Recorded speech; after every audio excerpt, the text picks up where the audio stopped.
자, 오늘은 로마서 2장 6절부터 공부하겠습니다. 지난 시간에 하나님의 진노 1장 18절에서 3장 20절까지 공부하는 과정에서 자기들이 도덕적이고 좀 종교적이라고 이제 자칭 그렇게 판단하는 사람들에 대해서 얘기를 좀 해봤어요. 거기에 대해서 하나님이 인간들을 그냥 내버려 두면 어마어마한 일이 일어난다고 사도 바울이 기록했죠.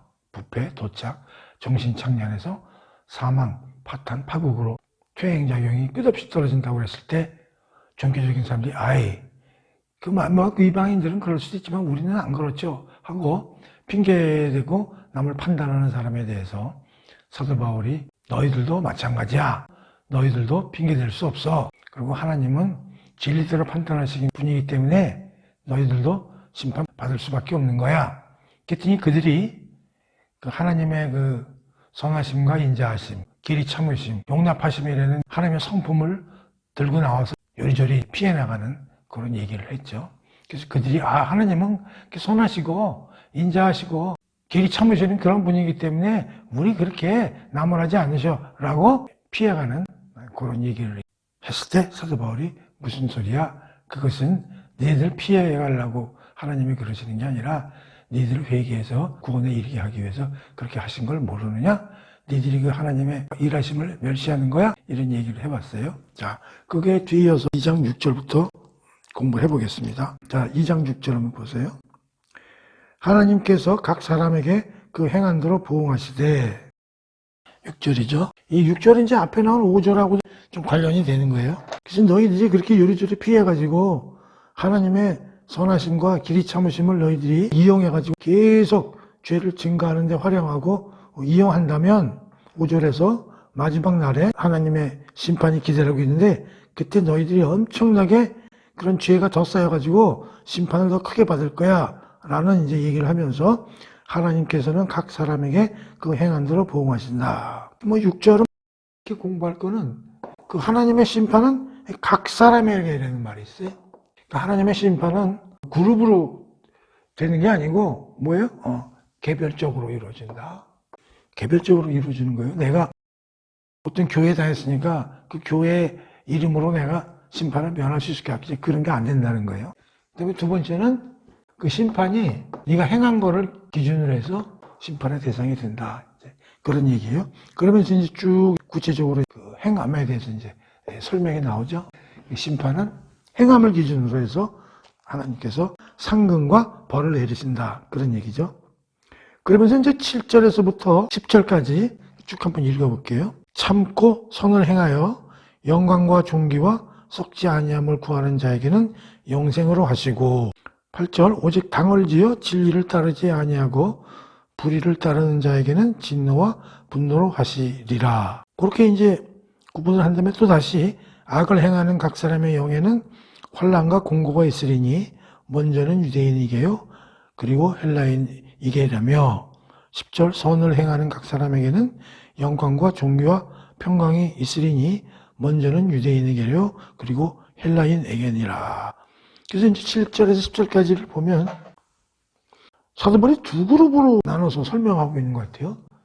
두 그룹으로 나눠서 설명을 하는데 7절하고 10절이 매칭이 되는 것 같고요. 8절하고 9절이 이렇게 매칭이 되는 것 같아요. 7절 한번 보시죠.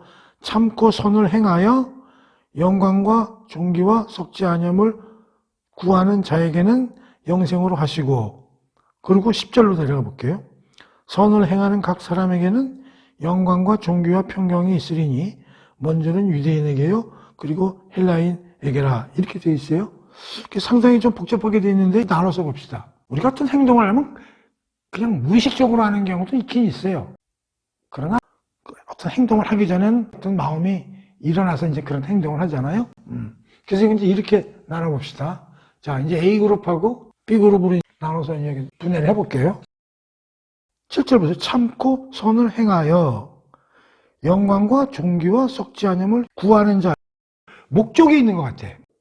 추구하는 목적. 추구하는 목적이 7절에는 뭐냐면 영광과 존귀와 썩지 아니하는 거. 그러니까 영광과 존귀와 썩지 않은 거를 갖다가 추구하는 그런 사람이라는 거지. 근데 그런 사람은 사람이 어떤 행위를 하냐면 참고 선을 행하여. 여기는 행동이 이제 방향이지. 참고 인내해서 선을 행한다는 거예요. 그랬더니 9절. 그런 자에게는 영생으로 하시고, 그러니까 하나님이 뭐라고 판단을 하냐면 영생이라고 얘기를 하시면서 10절. 선을 행하는 각 사람에게는 영광과 존귀와 평강이 있으리라.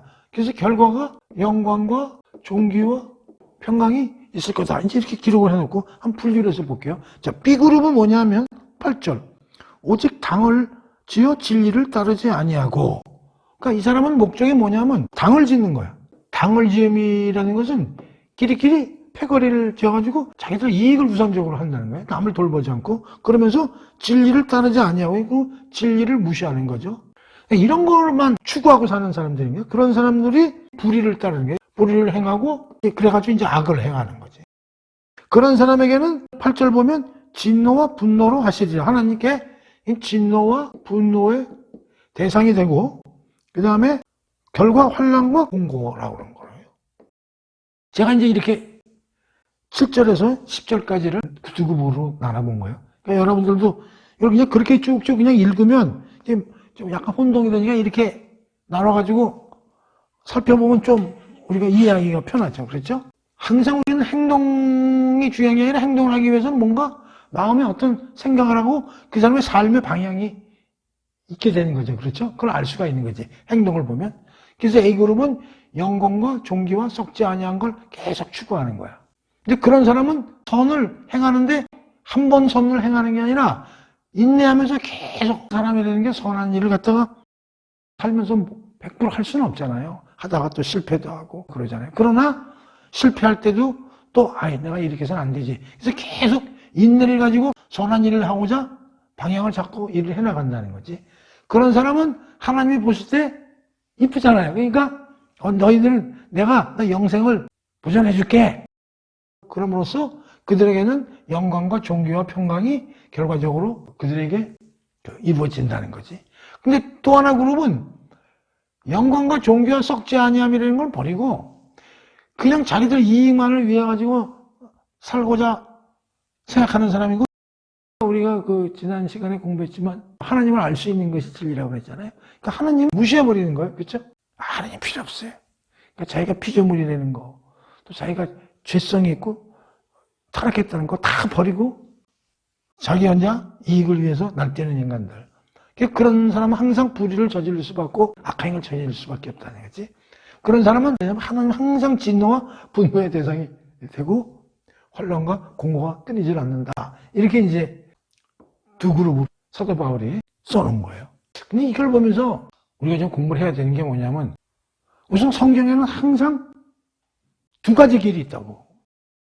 가인의 길, 아벨의 길, 왕도 사울의 길, 다윗의 길. 항상 그 두 개의 길이. 근데 말이죠, 이게 왜 중요하냐면은 우리 인간들은 어떻게 생각하냐면 하나의 길이 있다고 생각하냐, 한 길.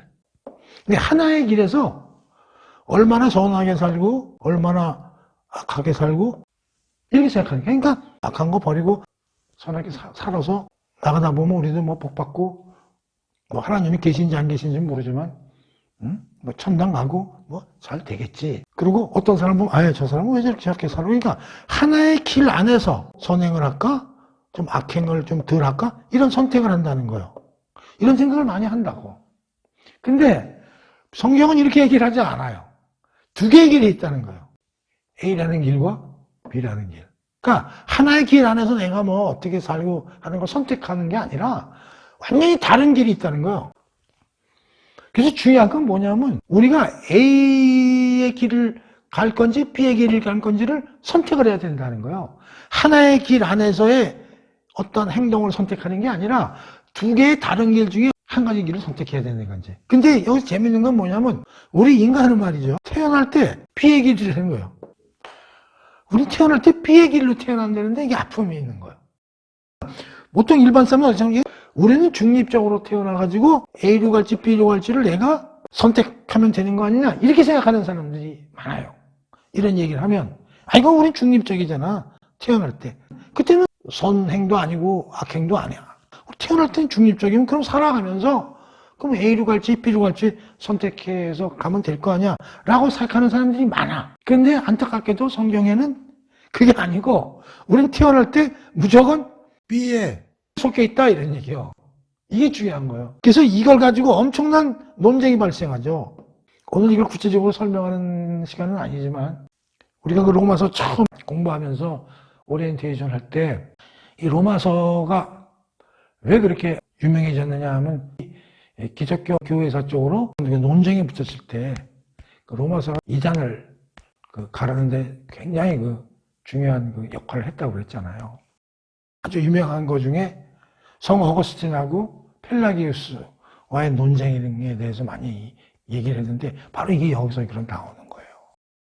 펠라기우스 같은 사람은 인간은 거의 중립적이 아니냐? 그리고 악한다 그래도 조금 악한 면이 설령 있다고 그건 인정해 주겠다. 그러나 선한 면도 많이 있는 거 아니냐? 이야기를 한 사람이고 성 아우구스티누스는 무슨 소리냐? 인간은 원죄를 갖고 있기 때문에 중립적이 아니다. 그거 가지고 이제 엄청난 논쟁이 이제 발생했던 거죠. 지금도 그거에 대해서는 논쟁이 이루어지고 있지만 어쨌든 성경적으로 보면 우리는 태어날 때 중립적이 아니고 B의 길이라는 거예요. 자, 그럼 어떻게 되느냐? 우리는 이 태어난 한쪽 길에서 선을 행하고 악을 덜 행하고 하는 어떤 그런 선택 이런 게 아니고 우리는 A의 길, B의 길이 있다는 거예요. 근데 우리는 여기에서 시작을 한다는 거예요. 그러니까 여기서 잘하고 못하고가 중요한 게 아니기 때문에 우리는 일로 옮겨 타야 된다는 거예요. 그러니까 우리는 B, 악한 길이죠. A, 선한 길로 체인지해야 된다는 거예요. 근데 체인지를 하려고 그러는데 이건 우리 능력으로 어렵다는 거예요. 불가능하다는 거예요. 그래서 하나님이 개입을 하셔야 되는데 어떤 개입이냐? 성령 강림과 예수 그리스도의 성육신 사건을 통해서 일을 하셔서 우리를 여기서 일로 체인지 시키는 방법밖에 없다는 거죠. 이게 참 무시무시한 얘기라는 것이죠. 우리가 그걸 잘 알아야 된다.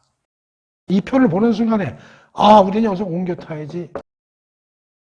내가 뭘 잘하고 못하고 그걸 떠나서 빨리 옮겨 타야 돼. 그래서 제가 이제 영화에 이제 두 편이 이제 생각나는데 이걸 보면 설국역 열차가 생각이 나고요.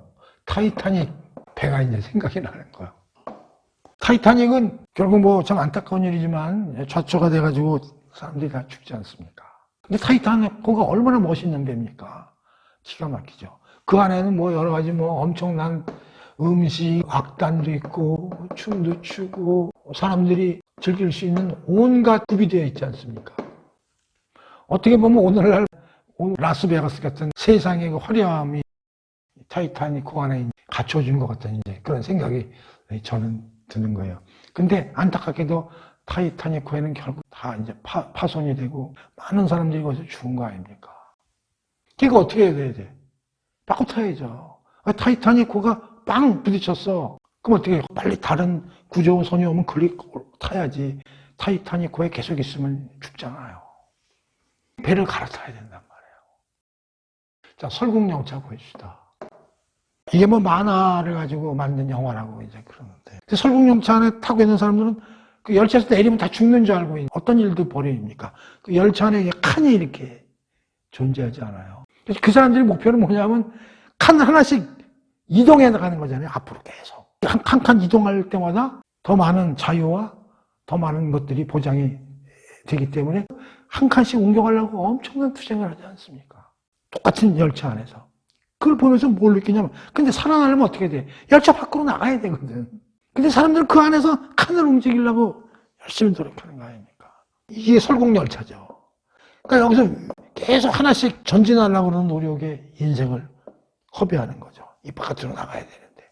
이 길에서 벗어나야 사는데, 이 길 안에서 앞으로만 전진하려고 그러지 않습니까? 성경에는 그 전진해서는 또 더 죽어. 여기서 이렇게 바꿔야 된단 말이지. 설국열차도 밖으로 탈출해야 돼.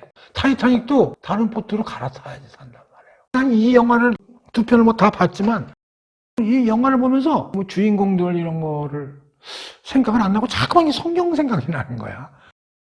이걸 성경적으로 의미를 해석해도 굉장한 내용의 영화가 되겠구나 그런 생각을 하는 거죠. 탈출해야 됩니다. 탈출. 설국열차가 아닙니다. 그러니까 앞으로 전진하려고 그러는 거 아니에요. 이 세상에 살면서 그냥 출세하고 돈 벌려고 자꾸 앞칸으로 가려고. 승진하고 앞칸으로 가려고. 그거보다 더 중요한 게 우선 튀어나와야 된다고 말해요. 아마 그 사도 바울의 7절에서 10절까지 이걸 이렇게 구분해 놓으면서 그 남을 판단하는 사람에 대해서 너희들 잘 봐. 너희들 A그룹에 속하는 사람들 같아? 너 B그룹이야. 사람은 모두 B그룹이야.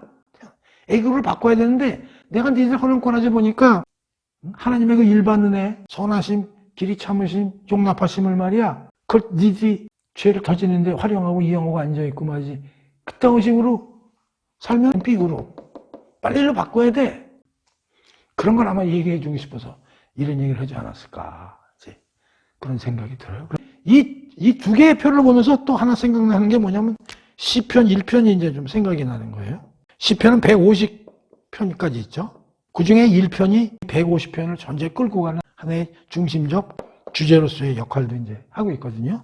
한번 볼게요. 시편 1편 한번 읽어봅시다. 1절이요. 복 있는 사람은 악한 사람들의 꾀를 따르지 아니하고 죄인들의 길에 들어서지 아니하며 하나님을 비우는 거만한 사람들과 자리를 함께 하지하며 2절 오직 주의 교훈을 즐거워하며 그 교훈을 밤낮으로 읊조리며 깊이 생각하는 사람이다. 3절 이런 사람은 시냇가에 심은 나무가 철 따라 열매를 풍성히 맺고 그 잎사귀가 조금도 시들지 아니하는 것처럼 하는 모든 일마다 형통할 것이다. 4절 그러나 악한 사람들은 그렇지 아니하니 그런 자들은 한낱 바람에 흩날리는 겨와 같도다. 5절 그러므로 악한 사람들은 하나님의 심판때에 견딜 수 없을 것이며 의로운 사람들의 모임에 참여하지 못할 것이다. 6절 진실로 주께서는 의인의 길은 인정하고 악인의 길은 결국 멸망에 이르게 할 것이다.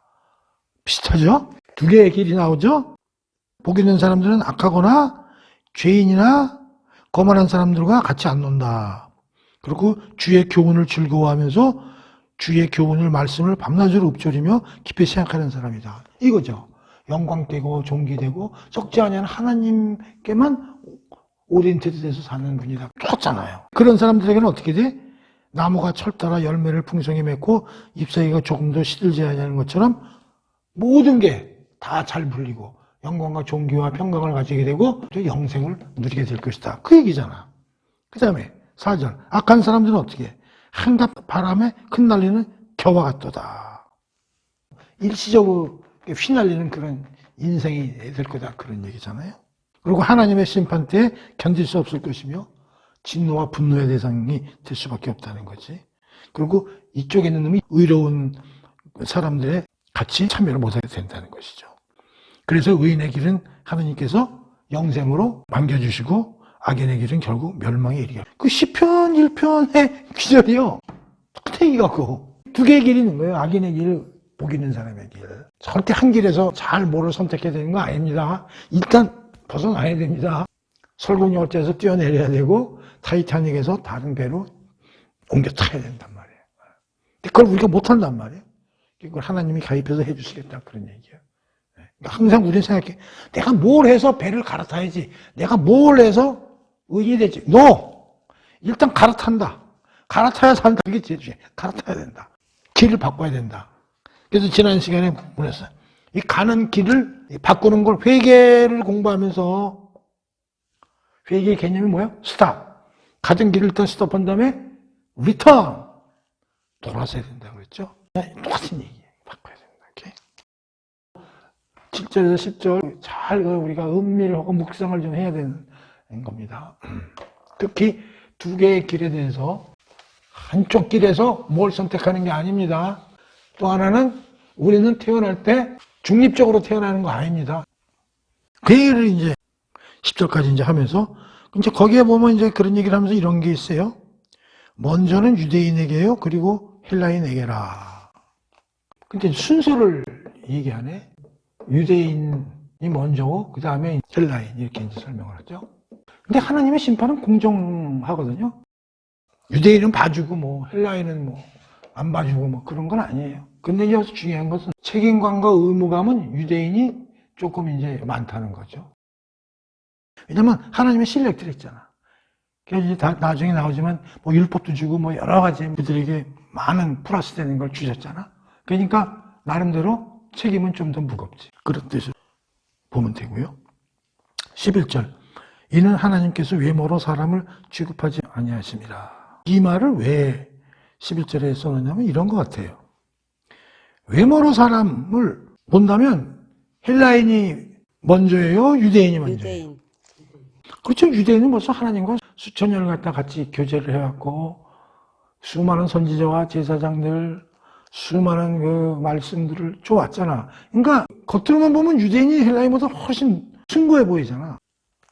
근데 그렇다면 유대인에 대해서는 오히려 심판이나 이런 걸 좀 덜 하셔야지. 그러니까 외모로 본다면 그들이 무슨 뭐 율법을 가졌든지 제사 제도를 가졌든지 그런 걸 안 보고 그 마음만 보시면 똑같은 거지. 유대인하고 헬라인하고. 오히려 유대인이 더 책임감이 더 무거운 거지. 그렇죠? 12절. 또 이제 사도 바울이 무슨 얘기를 하는지 봅시다. 무릇 율법 없이 범죄한 자는 또한 율법 없이 망하고 무릇 율법이 있고 범죄한 자는 율법으로 말미암아 심판을 받으리라. 하나님 앞에서는 율법을 듣는 자가 의인이 아니요 율법을 행하는 자라야 의롭다 하심을 얻으리니. 그러면서 14절부터 15절까지는 가로로 쳐놨네요.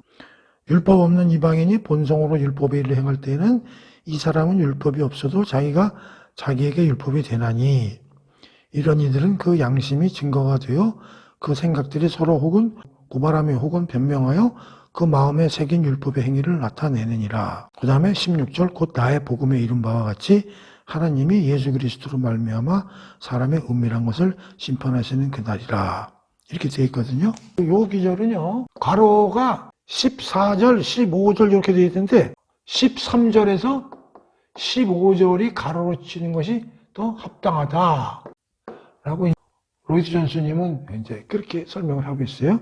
그래서 원래 이거는 어떻게 해석해야 되냐면 12절에서 16절로 연결되는 게 바람직스럽고 13에서 15는 삽입구문으로서의 성격을 갖는다. 그래서 여기 14, 15로 되어 있는데 흠정력 성경에는 13절부터 15절까지 가로 속에 있다 그러면서 이게 더 합리적이고 합당한 것 같다고 이제 얘기를 하시니까 우리도 13절하고 15절을 가로 속에 넣고 삽입구문으로 생각하고 12절에서 16절로 한번 연결시켜서 한번 볼게요.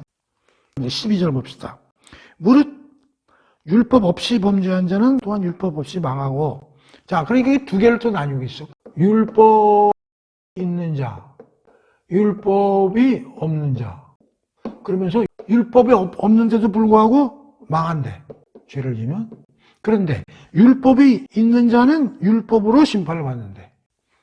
근데 희한해. 율법이 없는 자건 있는 자건 다 혼난다는 얘기지. 근데 율법이 있는 자는 심판이라는 말을 쓰고 율법이 없는 자는 망한다는 얘기를 많이 썼어. 율법이 있는 자나 없는 자나 다 심판을 받으리라. 이렇게 쓰면 좋은데, 그러니까 율법이 있는 자는 유대인이고 이들은 심판을 받는 거고 죄를 지면 율법이 없는 자는 망한다는 거지. 그래서 이거의 그럼 차이점이 뭔가 상당히 알기가 어려운데 조금 전에 얘기한 대로 심판받는다와 망한다의 차이점은 이 유대인들의 경우는 율법이라는 게 존재하기 때문에 보다 더 책임이 더 중하다.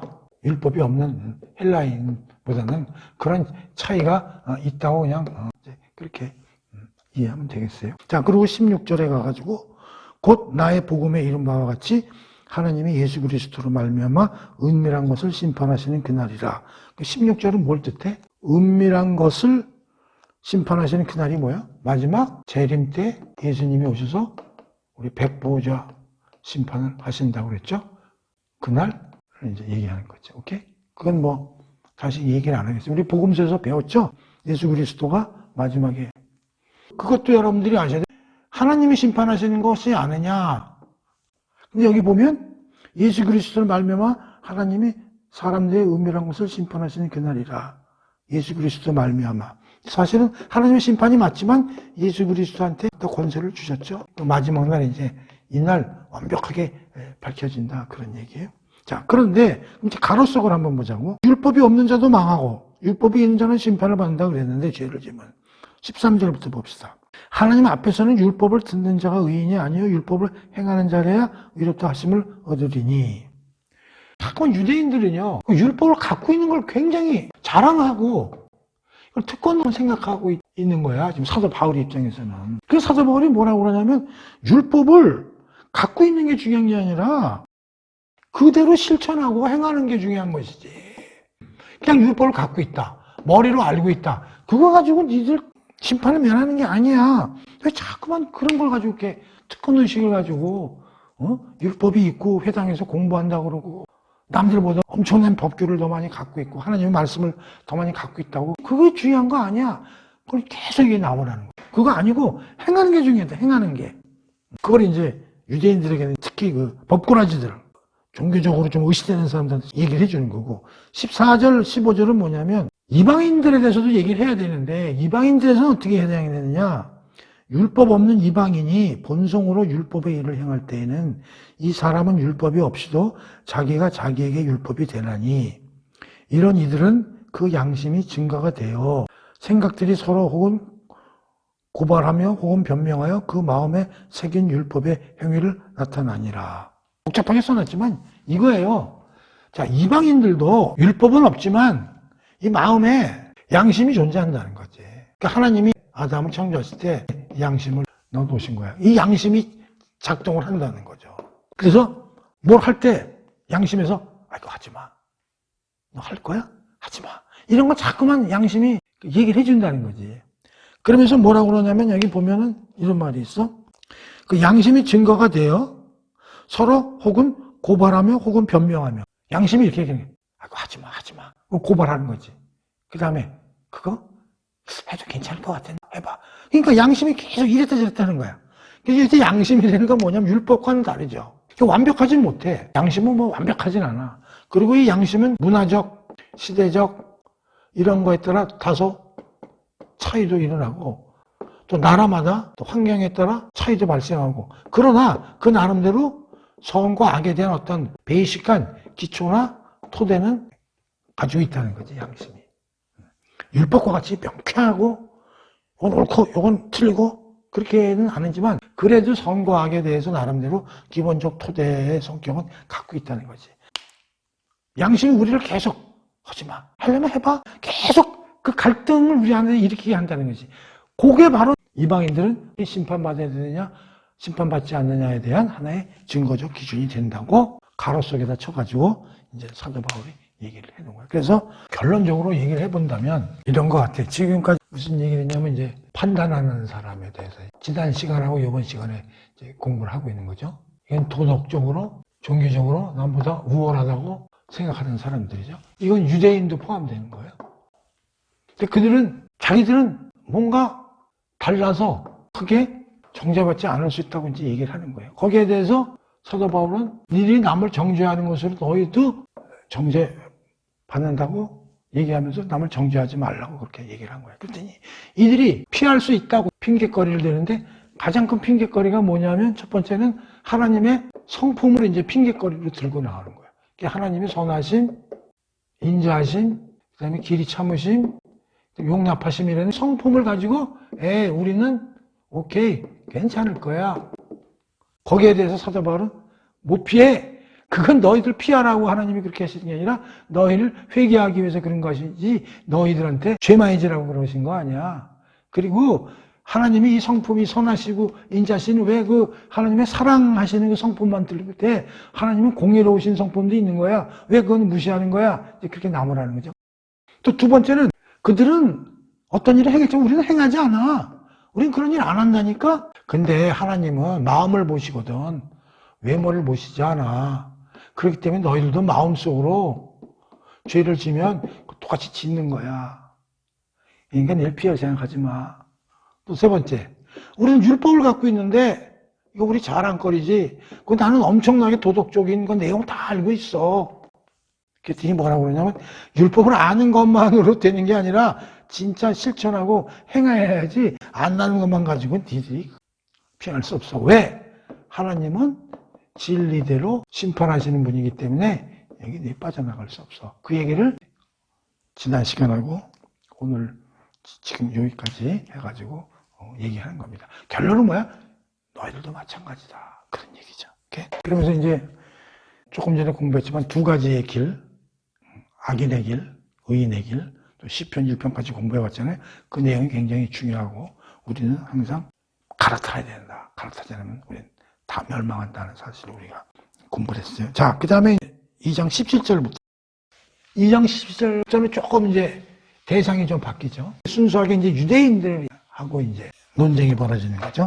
봅시다. 대상이 유대인 관련돼서 기록을 하고 있어요. 자, 17절 봅시다. 유대인이라 불리는 네가, 그러니까 또 일단은 유대인이 이제 또 사도 바울의 이런 얘기에 대해서 또 이제 끼어드는 대화를 하는 것 같은 생각을 하면서 이제 로마서를 써가는 거예요.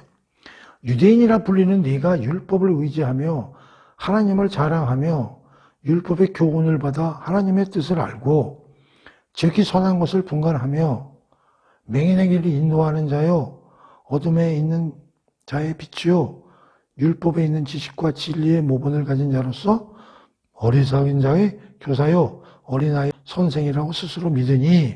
자, 여기 이제 17절에서 20절까지 이게 유대인들이 말이죠.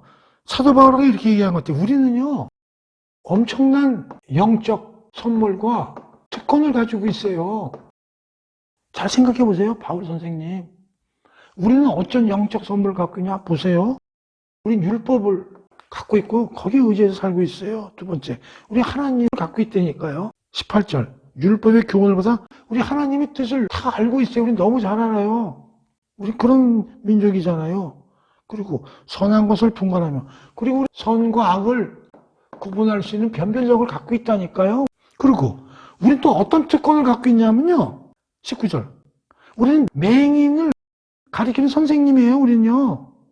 그리고 우리는 어둠에 있는 자의 빛을 주는 그런 민족이에요. 그 다음에 20절, 율법에 있는 지식과 진리의 모본을 가진 자로서 어리석은 자. 우리는 어리석은 자를 가리키는 선생이라니까요. 그 다음에 어린아이들도 가리켜요. 우리는 어린아이의 선생이에요. 잘하는 애들은 성숙하게 자랄 때 우리가 걔네들을 보살피고 보호해주는 그런 특권을 가진 사람이라니까.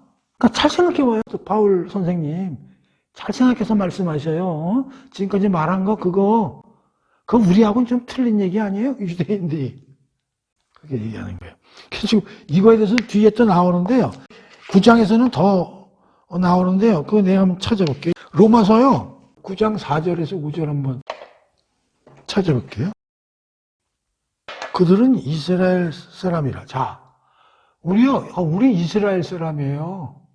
이스라엘은 엄청난 선민이라는 얘기죠. 그 다음에 우리는 양자, 하나님의 양자예요. 우리는 하나님의 언약을 가지고 있어요. 그러면 우리도 영광된 민족이에요. 그 다음에 우리는 예배도 갖고 있고요. 하나님의 약속도 보유하고 있어요. 그리고 우리 모든 조상들, 각종 선지자들, 아브라함 다 우리 조상들이고요. 그리고요, 예수도 우리 그 조상 라인에서 나온 거라니까요. 이게 로마서 9장에서 다시 세밀하게 자기 민족에 대해서 하나님의 계획이 어떤지 얘기하면서 다시 나오지만 이거 얘기하는 거예요. 지금 유대인들이. 바울 선생님 다시 한번 생각해 보시라니까요. 우린 율법을 갖고 있고요. 하나님을 자랑스럽게 가지고 있는 민족이고요. 하나님 말씀을 다 갖고 있어요. 율법 위에 하나님이 어떠한 걸 다 갖고 있어요. 우리는 선민이에요. 이스라엘이에요. 우리는 하나님의 양자들.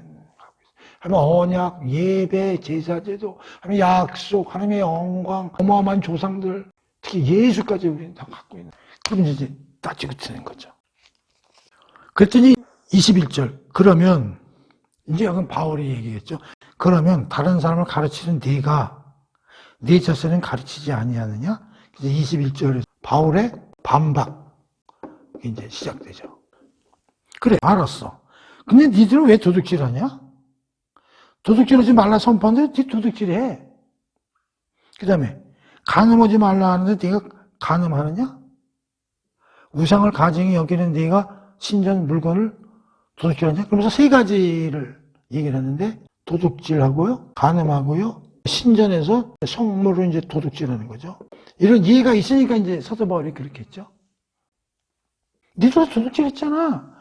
니들도 간을 먹고 살잖아. 그러고 이 신전은 유대인 신전이 아니라 우방 신전이 많거든요. 거기까지 기어들어가가지고 거기에 있는 또 비싼 물건을 털은 모양이야, 유대인들이. 그러면서 23절 율법을 자랑하는 네가 율법을 범함으로 하나님을 욕되게 하느냐? 아니, 그래, 율법을 갖고 있어. 뭐 선과 악을 구별할 수 있다고. 야, 그러면서 이런 일을 저지르 율법을 준 하나님을 모욕하는 거 아니야? 이제 이렇게 얘기하는 거지. 그러면서 24절 기록된 바와 같이 하나님이 이름이 너희 때문에 이방인 중에서 모독을 받는도다. 그러면서 기록된 바와 같이 하면서 이제 구약의 한 귀절을 인용하는데 그게 구약의 뭐예요? 이사야 52장 5절이네요. 그래서 뭐냐면 야, 지금 이게 내가 얘기하는 게 아니고 거의 옛날 수백 년 전에 이사야 선지자도 뭐라 그랬냐면은 너희들 때문에 이방인 중에서 모독을 받는도다. 하나님이 이름이 지금 모독을 받고 있잖아. 아니 하나님이 모욕을 받는데 누구한테? 이방인들한테. 왜? 너희들이 하나님하고 율법을 받아서 고상한 척 하는데 너희들이 이방인보다 더 나쁜 짓을 해.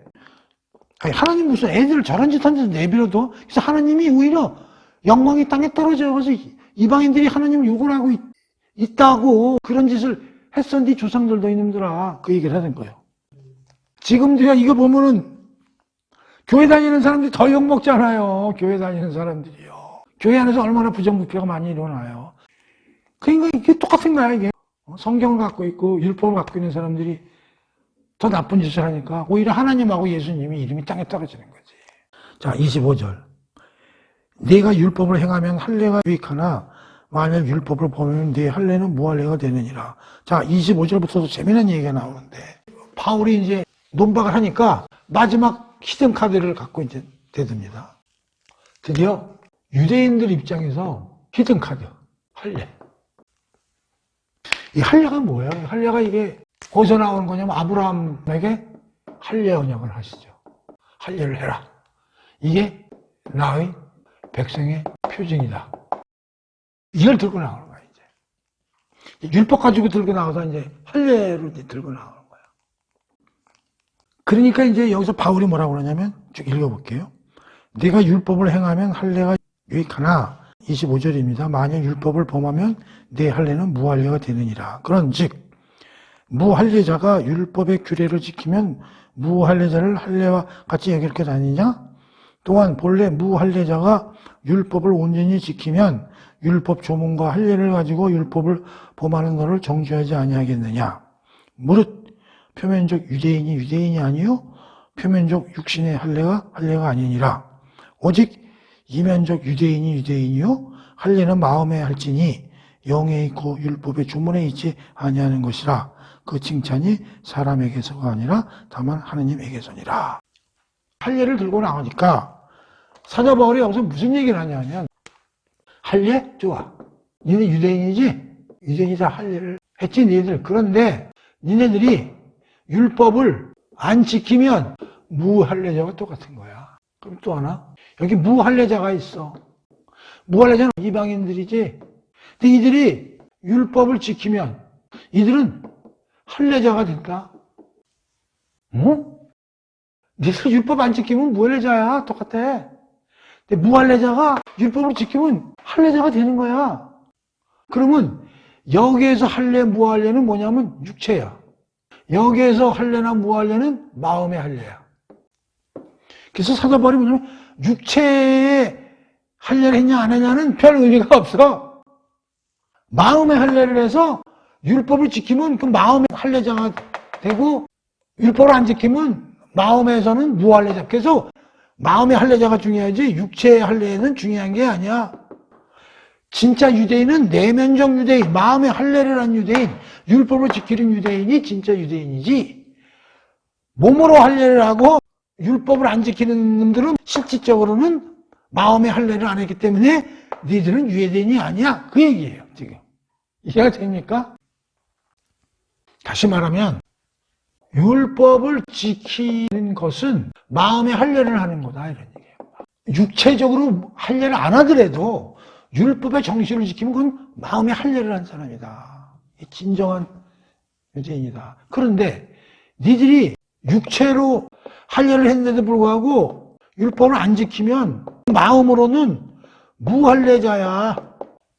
그래서 진정한 유대인이라는 것은 마음의 할례를 했느냐 안 했느냐가 중요하다. 그래서 유대인이라는 것은 표면적 유대인이 아니고 내면적 유대인이 유대인인데, 내면적 유대인이라는 건 무슨 뜻이냐면 율법을 지킨 사람, 즉 마음의 할례를 한 사람이 내면적 할례인이고 겉으로 한 거는 표면적 유대인이다. 지금 니들은 표면적 유대인이야. 다시 한번 읽어볼게요. 25절. 율법을 행하면 할례가 유익이나. 그렇지. 율법을 행하면 표면적 할례인도 되면서 내면적 할례인도 동시에 돼버리는 거야. 그렇죠? 만약 율법을 보면은 네 할례가 무할례가 되느니라. 그런데 몸으로 할례를 했어도 율법을 안 지키면 넌 무할례자는 똑같은 거야. 그 얘기예요. 그런즉 무할례자가, 그 이방인이라고 쳐봐. 무할례자가 율법을 지키면 무할례를 할례와 같이 여길 것 아니냐. 마음의 할례를 한 게 된다는 거죠. 또한 무할례자가 율법을 온전히 지키면 율법 조문과 할례를 가지고 율법을 범하는 너를 정죄하지 아니하겠느냐. 몸에는 할례를 안 했어. 근데 율법을 지켜서 마음의 할례자가 됐으면 오히려 몸에만 할례한 놈들을 정죄하면서 야 저런 게 무슨 유대인이야? 저게 무슨 하나님의 백성들이 하고 깔보고 손가락질하지 않겠느냐? 그 얘기를 하는 거죠. 무릇 유대적 유대인이 아니요 표면적 육신의 할례가 아니라. 그렇기 때문에 진짜 유대인이라는 것은 겉에 할례를 했냐 안 했냐 그게 중요한 게 아니야 이 사람들아. 그러면서 29절 진짜 유대인은 이면적 율법을 정신을 지켜서 마음의 할례를 한 내면에 있는 유대인이 유대인이며 할례는 마음에 할지니 영에 있고 율법 조문에 있지 아니한 것이라 그 칭찬이 사람에게서가 아니라 다만 하나님에게서라. 자, 여기서 할례는 마음에 할지니 영에 있고 율법의 조문에 있지 아니하는 것이다. 이렇게 돼 있죠. 자, 그래서 29절이요. 매우 중요한 구절이다. 자, 할례는 마음에 해야 되고 이것은 영과 관련이 있다는 거예요. 자, 29절. 이면적 유대인이 유대인이요. 할례는 마음에 할지니 영과 관련이 있다는 거예요. 그리고 율법 조문에 있지 않다는 거였어요. 무슨 뜻이에요? 우선 이걸 공부하기 전에요. 몇 개 찾아볼 거예요. 굉장히 중요합니다. 레위기 26장 41절하고요. 신명기 10장 16절하고요. 30장 6절이요. 예레미야 4장 4절하고요. 9장 25, 26절하고요. 에스겔 36장 26, 27하고요. 44장 9절입니다. 다시 얘기하면요. 오순절날 성령 강림 사건을 예언한 구절도 우리가 이해할 수 있는 거예요. 자, 봅시다. 레위기 26장 41절 볼게요. 읽어보겠습니다. 레위기 26장 41절. 그리하여 왜 내가 그토록 그들에게 적대적이어서 그들을 적들의 땅으로 보내버렸는지, 왜 그들이 이방 땅에 끌려와 숨어 당하며 살아야 했는지를 깨달을 것이다. 그렇게 할례받지 못한 그들의 마음이 겸손해져서 자기들이 받아야 할 벌을 순순히 달게받게 받으면, 여기에서 할례받지 못한 그들의 마음 이렇게 되어 있죠? 이게 뭐예요? 마음의 할례를 못 받았다는 얘기예요. 자, 신명기 10장 16절. 그러므로 여러분은 마음의 할례를 받으십시오. 다시는 고집 센 사람들이 되지 마십시오. 여기 마음의 할례를 받으라고 나와 있죠. 30장 6절 보겠습니다. 신명기. 주께서 친히 여러분과 여러분 후손에 마음의 할례를 베풀어 주셔서 여러분이 온 마음과 온 영혼으로 하나님을 사랑하면서 살도록 해주실 것입니다. 여기 마음의 할례 나오죠. 이거 두 개만 가지고 설명해 볼게요. 레위기에는 뭐가 수록되어 있냐면, 레위기라는 책 자체가 성막에서 하나님에게 제사 지내고 하나님과 같이 공동체도 거룩하게 살아야 되기 때문에 어떻게 해야 거룩하게 사는 거에 대한 법령이나 규율들이 적혀 있는 게 레위기라고. 신명기도 마찬가지예요.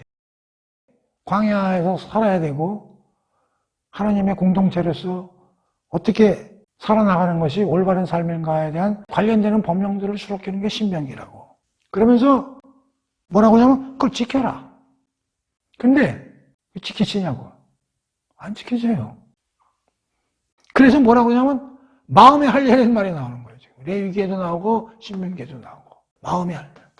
마음의 할례를 받으라는 얘기는 뭐냐면 그 법규들이 아무 내용도 모르고 지키는 게 중요한 게 아니야. 그 얘기야. 할례는 율법 조문에 있는 게 아니에요. 레위기와 신명기에 보면 수많은 규칙들인데 그 조문이 상징하는 본질, 하나님이 왜 그런 조문을 주었는지, 어떻게 해야 하나님과 동행을 할 수 있는지, 어떻게 해야 하나님의 백성으로서 민족으로서 제대로 살아가는 어떤 원칙과 기준이 되는지 그 의미와 그 본질을 알아라. 그걸 알기 위해서는 마음의 할례를 받아야 그게 가능하다 그런 얘기예요. 그래서 마음의 할례라는 말이 나오는 거예요.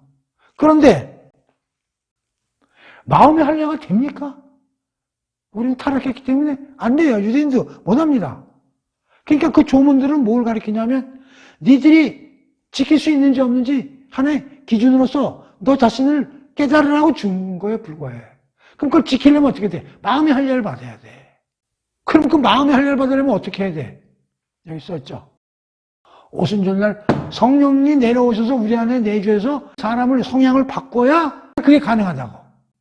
그 다시 말하면 레위기나 신명기에서 말하는 마음의 할례를 해라는 얘기는 수천 년 뒤에 올 성령 강림 사건에 대한 예언과 마찬가지다 그런 얘기예요. 그럼 그걸 왜 줬냐? 그 수많은 규칙을 그거 지켜야 돼. 근데 해보라는 거예요. 잘 안 되지. 왜 안 돼? 우리 안에 죄성이 있잖아. 그 하나님을 맘먹겠다는 아담, 우리 피조물인데 하나님 맘먹겠다고 그런 거 아니야. 그 죄성이 있는데 버리질 못해. 아무리 하려고 해도 안 되는 거예요. 율법 조문만 들여다보고 있으면 안 된다니까. 마음의 할례를 하라고 그러는 거야, 마음의 할례를. 근데 안 돼, 그게. 그래서 여기에는 그냥 마음의 할례를 받으러 썼지만 그 깊은 뜻은 지금 니지 마음의 할례 받아서 그걸 지키려는 뜻이 아니라고, 사실은. 이거 기다리라는 얘기로. 그럼 성령님이 이때는 일을 안 하시냐? 하세요. 오시기 전에도. 근데 성령님이 우리 안에서 계속 우리를 끈질기게 리딩해서 하시진 않고 어떤 거 하셨다 또 당하셨다. 그렇기 때문에 순간적으로 선한 일은 할 수가 있어. 그래 계속 그걸 유지를 못 시키고. 그래서 위대 성령 가지고는 끈질기게 일을 못 한다고. 그래서 성령께서 오순절날 내려오셔서 우리 안에 거주하셔서 계속 우리를 끌고 다니셔야 우리가 선한 일을 하기도 안 하기도 하지만 그래도 끈질기게 선한 일로 계속 하게끔 우리를 리딩하신다고. 근데 구약에선 그게 안 된단 말이야. 성령님이 내려오시기 전에 그게 안 돼요. 예레미야 봅시다. 4장 4절. 유다 백성과 예루살렘 주민들아 너희는 너희 백차이선들에게 스스로 할례를 행하되 마음의 할례를 행하여 네 악한 마음에 가죽을 베어내고 주께 속하라. 자, 여기 마음의 할례 또 나오죠? 그 다음에 9장 25, 26 보겠습니다. 주께서 또 말씀하신다. 보라, 그날이 오고 있다. 그날이 오면 내가 할례를 받은 자들과 할례를 받지 못한 자들을 막론하고 모두 다 벌할 것이다. 곧 이집트, 유다, 에돔, 암몬, 모압, 그리고 관자놀이의 머리털을 납작 깎은 저 멀리 광야에 사는 모든 조수들에게 내가 일일이 벌을 내릴 것이다. 그것은 이 모든 조수들이 할례를 받지 못하고 이스라엘 또한 그들의 마음의 할례를 받지 못했기 때문이다. 자, 에레미야에서 또 뭐야? 아직도 마음의 할례를 못하고 있다는 얘기죠. 그래서 하나님이 벌을 내릴 수밖에 없다는 얘기죠. 신명기, 레위기하고 다 연관되는 거예요. 자, 에스겔 살펴보겠습니다. 에스겔 36장 26, 27 이것도 복음서 하면서 여러 번 찾은 구절이죠. 그때 내가 또 너희 속에 새 영을 넣어주고 너에게 새 마음을 불어넣어 주겠다. 내가 너의 육신에서 돌처럼 굳은 마음을 제거하고 살처럼 부드러운 마음을 심어주겠다. 그리고 내가 또 내 영을 너희 속에 두어 너희로 내 모든 율례를 따르게 할 것이니 그때 너희가 내 모든 규례를 지켜 행할 것이다. 자, 27절 보세요. 내 모든 율례를 따르게 할 것이니 그때 너희가 내 모든 율례를 지켜 행할 것이다. 드디어 율법에 있는 본질과 그것을 너희들이 행할 능력이 생길 것이다. 근데 앞에 뭐라고 그랬어요? 26절. 내가 내 속에 새 영을 넣어주고 너에게 새 마음을 불어넣어 주겠다. 그래야 너희들 마음이 돌처럼 굳은 마음이 부들부들해져서 모든 율례를 너희들이 지켜 행할 수 있게 될 것이다. 그 영이 뭐요? 성령이야, 성령. 다시 말하면 에스겔 36장 26절은 성령을 내려보내서 너희들로 하여금 마음의 할례를 해서 율법을 지킬 수 있는 게끔 내가 만들어 주겠다라는 규절이라고. 에스겔 36장이 무슨 말인지 알아요? 그 마음의 할례를 하려면 뭐가 필요해? 성령 하나님이 내려오셔서 우리 마음을 녹여주셔야 돼. 자, 44장 9절이요. 에스겔.